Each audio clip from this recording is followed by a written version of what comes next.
Before we begin this disturbing true story, please take a moment to like this video and subscribe to our channel for daily true crime documentaries.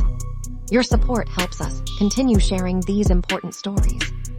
On January 11, 2013, in Valdosta, Georgia, a parent's worst nightmare became reality.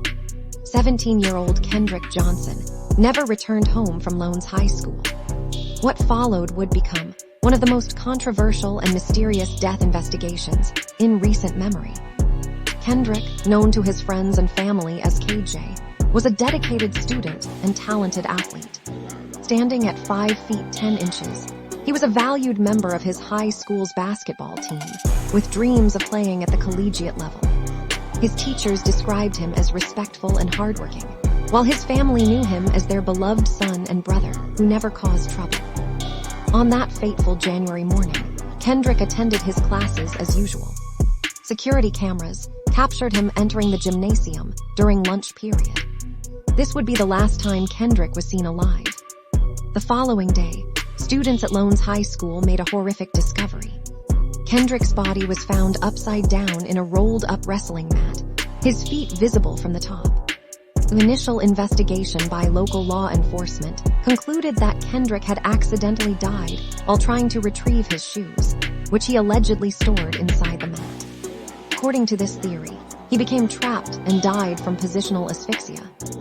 However, Kendrick's parents, Kenneth and Jacqueline Johnson, immediately rejected this explanation. They couldn't believe their athletic son would have been unable to free himself from a gym mat. As they began asking questions, troubling inconsistencies emerged. The first autopsy, conducted by the Georgia Bureau of Investigation, supported the accident theory. But when Kendrick's family commissioned a second independent autopsy, the results were shocking. The second examination revealed that Kendrick's organs had been removed, and his body had been stuffed with newspaper. Even more disturbing, this autopsy concluded that Kendrick had died from non-accidental blunt force trauma. Surveillance footage from the gymnasium became another point of contention. Out of 36 cameras in the gym area, several key cameras were allegedly not working during crucial time periods.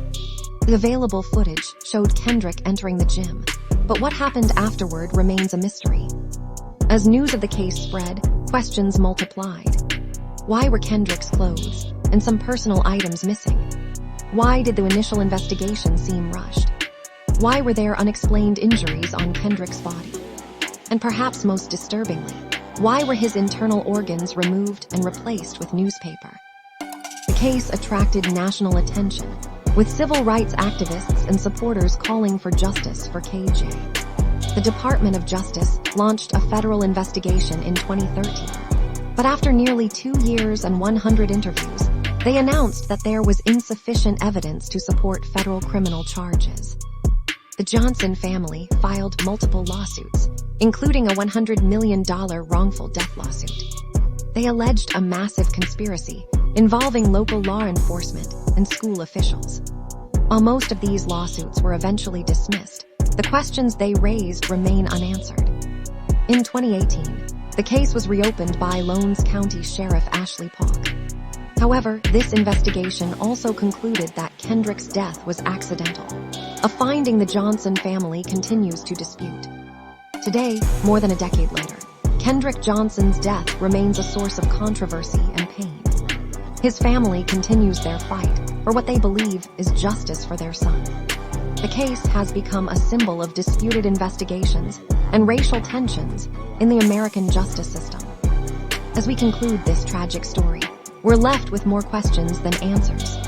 Was Kendrick Johnson's death truly an accident, as officials maintain, or was there something more sinister at play? The truth may never be known, but Kendrick's story continues to remind us of the importance of seeking truth and justice. Thank you for watching. If you found this story compelling, please don't forget to like and subscribe for more true crime documentaries. Help us share these stories that need to be told. If you enjoy this content, please consider liking and subscribing to our channel.